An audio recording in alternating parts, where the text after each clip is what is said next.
Alors, nouveau vidéo aujourd'hui, je parle de mes fines herbes de mon jardin et comment je les utilise, principalement de la mélisse, de la menthe et de la sauge. En fait, c'est exactement de ça dont je parle, il n'y a pas d'autres fines herbes aujourd'hui. Si vous ne me connaissez pas, je m'appelle Ariel, je suis une Montréalaise qui fait des vidéos de Sims le mercredi et des vidéos zéro gaspillage et autres le samedi. Bienvenue sur ma chaîne, je vous invite fortement à vous abonner si vous l'êtes pas déjà, pour pas manquer les prochaines vidéos. Pour aujourd'hui, je vous parle du contenu de mon jardin, c'est-à-dire le peu qui a survécu à mes incompétences de jardinage et au fait que mes chats font caca dedans. C'est-à-dire toutes mes fines herbes, en fait.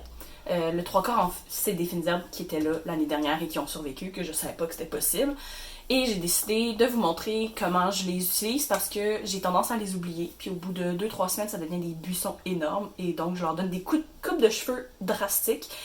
Et on les utilise à chaque fois le mieux qu'on peut. Dans mes prochaines vidéos, je vais vous montrer des tests de sirop maison. Maintenant que je bois plus d'alcool et que je vais bientôt m'acheter un soda stream, vu que j'adore l'eau pétillante, c'est devenu ma nouvelle façon d'avoir des cocktails l'été. J'ai commencé à me faire des sirops maison. On va en parler aujourd'hui, mais je vais justement faire une vidéo plus détaillée avec plusieurs types de recettes. Et je vais aussi parler bientôt de mes applications cellulaires préférées pour le zéro gaspillage et sans doute aussi les sites web que j'utilise le plus fréquemment, autant pour des outils que pour des recettes. On va quand même retourner au sujet de l'heure, c'est-à-dire quoi faire de nos fines herbes qui sont dans le jardin. C'est sûr que je vais pas couvrir toutes les fines herbes parce que je vous ai déjà dit, hein, moi j'ai de la mélisse, de la menthe et de la sauge. En fait, qu'est-ce qui est arrivé, c'est que l'année dernière, j'étais tellement énervée d'avoir mon jardin prêt à planter plein d'affaires que à mon marché local, j'ai juste acheté les fines herbes qui étaient présentes. La mélisse, j'avais jamais entendu parler de ça. On a réalisé après qu'on détestait ça au goût tout seul. On n'aime pas le cuisiner. En fait, quand je regarde en ligne, le monde les cuisine peu. C'est pas vraiment comme ça qu'ils sont utilisés. Donc, je vais vous montrer qu'est-ce qu'on en fait. Sinon, il y a aussi la sauge qui a revécu de ses cendres.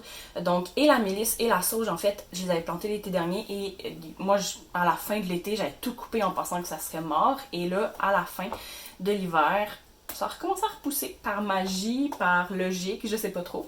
Donc, je l'ai appelé vol de sauge parce que c'est comme Voldemort qui revient là, malgré toutes les meurtres, malgré les tiges stressées, je sais pas. En tout cas, peu importe la raison, je m'étais trouvé vraiment drôle. Puis Mélisse, en fait, s'appelle Méliès parce que... Et la menthe, en fait, est de la menthe poivrée. Donc, c'est un goût très bonbon. Je vais appeler ça de même. On dirait vraiment des after eight. Donc, tu peux pas l'utiliser dans n'importe quoi. Avant de commencer tout ça, je vais vous montrer ma cueillette. Mon jardin fait dur. Il n'y a pas beaucoup de choses qui y poussent. J'ai un peu abandonné.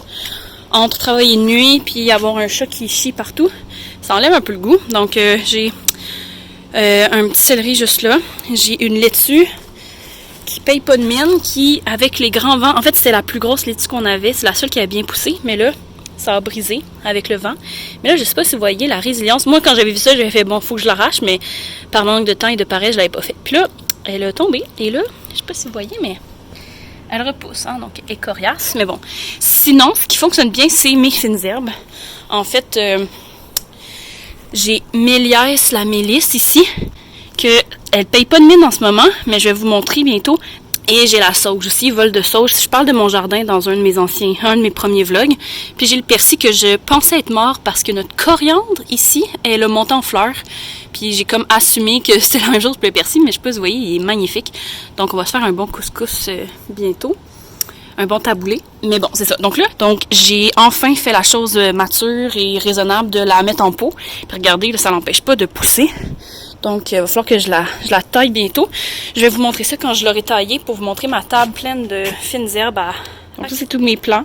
Si j'ai de l'air essoufflé, c'est que j'ai fait un workout entre-temps. Là, je suis un petit peu morte. Mais bon. Donc là, ici, on voit toute ma menthe poivrée. Ça sent vraiment bon. J'ai ici la mélisse. J'ai de l'air bien intense d'en avoir coupé autant. Mais à chaque fois, je niaise Guillaume. Hein, je coupe le trois quarts du plant. Puis à chaque fois, le trois quarts, il est plus gros. Mais bon, ça, c'est la sauge ici qui commence à flétrir. Était déjà pas mal vieillotte sur le plant. Je pense qu'il manquait de soleil. J'ai du basilic que j'ai enlevé parce que j'ai décidé de empoter mon basilic. Puis là, j'ai la menthe qui fait un petit peu moins dur maintenant. Donc là, j'allais tout laver ça. Donc là, ce que je fais, c'est que je leur donne un bain. Je les ai toutes mélangées ensemble parce que de toute façon, il faut que je trie. Il y aura quand même des feuilles à mettre au compost là, qui sont pas assez bonnes ou belle, puis il y a les tiges aussi, anyways. Donc là, ce que j'ai fait, c'est que ça fait à peu près 15 minutes qu'ils sont là-dedans avec un petit peu de vinaigre. L'idée, c'est de tuer les bactéries ou les petites bébites potentielles. Ce que je vais faire, c'est que, vu qu'il y en a trop pour que je les relave, là, je sais pas si vous voyez, il y a vraiment beaucoup de terre. Donc là, je me suis sorti 3 pots, un pour la sauge, pour la mélisse et pour la menthe. Je risque de peut-être m'en sortir un autre pour la mélisse, on va voir. Et à mesure que je trie, je vais les mettre dans des pots avec de l'eau pour faire un nouveau trempage pour vraiment enlever le plus de terre possible. Donc on y va! On s'entend qu'il y a vraiment plusieurs manières d'utiliser les fines herbes. Moi, j'ai décidé d'y aller avec des façons qui fonctionnent avec mon horaire, avec le temps que j'avais pour... Exemple, un des trucs qui revient souvent, que j'ai pas fait, mais qui serait vraiment bon pour de la sauge, ça serait du beurre de sauge. Donc, il y a plusieurs façons de le faire. Il y en a, qu'est-ce qu'ils font, c'est qu'ils font fondre le beurre avec de la sauge et de l'ail. Puis là, ça leur donne des filtres, puis ça leur donne comme un beurre. Mais ce que je vois le plus souvent, c'est que le monde, en fait, ils vont broyer, ils vont ramollir le beurre, puis ils vont hacher finement la sauge, puis ils vont le mélanger ensemble. C'est une super bonne astuce. Sinon, il y en a beaucoup qui vont utiliser la sauge comme garniture en fin de plat, sur ton potage, sur tes gnocchis. Tu fais frire ta sauge, puis après tu les mets dessus. Dans mon cas, c'est pas idéal, dans le sens où j'avais tellement de sauge. Justement, on l'utilise pas beaucoup, donc on la laisse pousser. Avec des petits légumes marinés? Avec des petits légumes marinés? C'est qui est mariné? Oh, je sais pas qui est mariné. Oh oui, il est mariné. Pourquoi il est mariné, Capucin? Il est mariné. Ah non, c'est un chat mariné, ça. Il est prêt? Il est cuit. Ça va-tu, Capucin? Je suis vraiment contente de filmer en ce moment.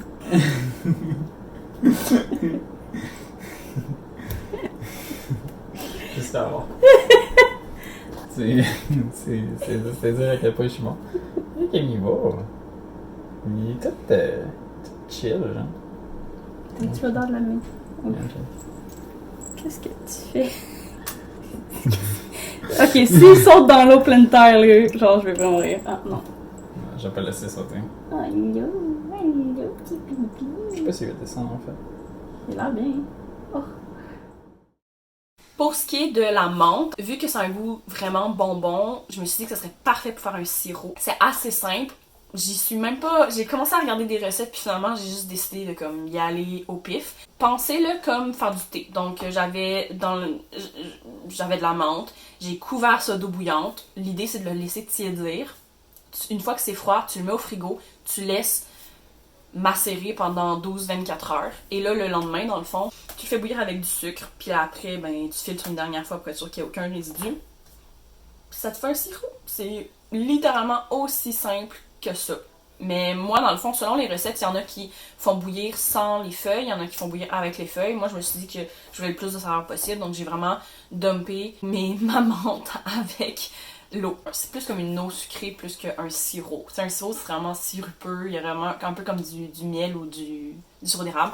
Dans mon cas, c'est vraiment pas ça. Puis ça m'a donné un sirop, une eau sucrée vraiment savoureuse, vraiment bonne. Là, comme vous voyez, au début, elle est pleine, puis là, ben, je vous montre ici, il y a déjà le tiers qui est parti, ça fait un peu moins qu'une semaine, mais c'est parce que je suis pas toute seule, hein. Mon chum aussi, il en met dans ses limonades, il en met dans ses drinks, donc ça a été assez populaire, et c'est bon.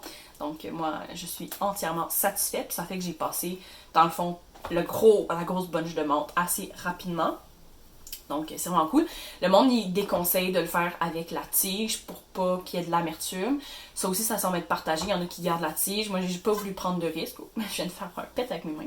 Excusez-moi, pardon. Donc, c'est ça. Alors, ça, c'est pour la menthe. Il y a quand même d'autres façons qu'on pourrait utiliser la menthe. En fait, il y a vraiment plein de manières. Il y en a qui la font sécher. Là, dans ce cas-ci, vu que c'est de la menthe poivrée, c'est pas de la menthe régulière. Donc, en tisane, ça n'a pas vraiment de propriété en tant que telle. Pour ce qui est de la sauge, j'ai triché. Donc, oui, vous voyez de la sauge qui a été lavée et tout. L'affaire, c'est qu'il y a plusieurs semaines, j'avais cueilli toutes les grandes feuilles. Et donc là, quand j'ai cherché des recettes, je voulais pas vraiment faire de beurre de sauge. On n'avait pas tant de beurre que ça. Je voulais pas tout le mettre à cette recette-là. On en avait trop pour juste passer 1 ou 2 feuilles sur nos repas. Ce que j'ai fait, c'est que j'ai fait une huile aromatisée à la sauge. Donc, techniquement, j'ai pas utilisé la sauge que j'ai cueillie. la sauge que j'ai cueillie, elle aussi, je l'ai mis à sécher, puis elle va être utilisée plus tard. Mais pour l'instant, là, ce que j'ai fait, c'est que c'est assez simple, c'est que tu prends 8-9 gousses d'ail, que tu les broies rapidement. Tu les coupes pas, là, tu fais juste comme les écraser bien comme faut. Puis l'idée, c'est que tu fais bouillir de l'huile avec ton ail. Après 5-8 minutes à peu près, tu verses l'huile bouillante sur la sauge. Et là, tu es censé laisser macérer ça pendant un bon mois. Un mois et demi. Après, tu filtres, puis ça va te faire une huile aromatisée. Moi, déjà, juste le fait qu'il y ait autant d'ail, ça va être parfait. Puis, ce qui est bien, c'est que vu que c'est dans l'huile, l'ail n'est pas perdu. Donc, ça va donner comme un genre d'ail confit, peut-être. Moi, dans ma tête, ça va être de l'ail techniquement cuit. Donc, ça va être hyper bon. Donc, j'ai vraiment hâte. Là, je peux pas, tu sais, à l'heure qui est, ça fait juste une semaine. Donc, je peux pas vraiment vous montrer le résultat final. Si vous voulez voir de quoi de l'huile, comment on l'utilise, etc., je vous invite vraiment à me suivre sur Instagram parce que c'est là que je partage le plus mes tests culinaires, mes soupers, mes repas, etc. T'sais, des petites images faciles, puis c'est clair que je vais montrer, mon Dieu, il y a tellement de poussière dans l'air, c'est clair que je vais montrer mon huile de sauge et d'ail. Donc, n'hésitez pas à aller me suivre, Super Sirène, sur Instagram ou sur Facebook. Mais c'est ça, donc c'est vraiment la chose la plus rapide au monde. Ça m'a pris comme 5 minutes au total. Le plus long, c'est de préparer l'ail, à peu près. Donc, ce qui nous amène à la mélisse. J'ai beaucoup hésité à tester des recettes, donc j'ai décidé d'y aller simple, d'y aller avec un coup de cœur, d'y aller avec la façon que je le fais depuis le début, c'est que je lave bien ma mélisse, je la mets à sécher, puis là après plusieurs jours, en fait, c'est que je la froisse, je la découpe et je la mets dans un plat avec mon thé. Dans ce cas-ci, j'avais déjà un plat plein, donc j'ai juste transféré dans un plat plus gros, mais dans un... pas un plat, là, mais c'est un... Ça, c'est mon cerveau d'avoir travaillé de nuit, faut que j'aille me coucher. Pomasson. Pas un plat, un pomasson. Je sais pas si ça vous arrive des fois de savoir que le mot est là, mais il sort pas. Mais bon. La mélisse, l'odeur fait penser beaucoup à de la citronnelle. Ce que je savais pas en l'achetant, c'est que, de un, c'est aussi invasif que de la menthe. Pour vrai, j'ai jamais vu une plante aussi pressée de grossir, de grandir, de croître, de prendre tout l'espace. Pour une fois qu'il y avait quelque chose qui poussait comme du monde dans ma cour. Une fois séché, c'est là que tu fais ressortir le mieux les huiles de la plante, à ce que j'ai lu.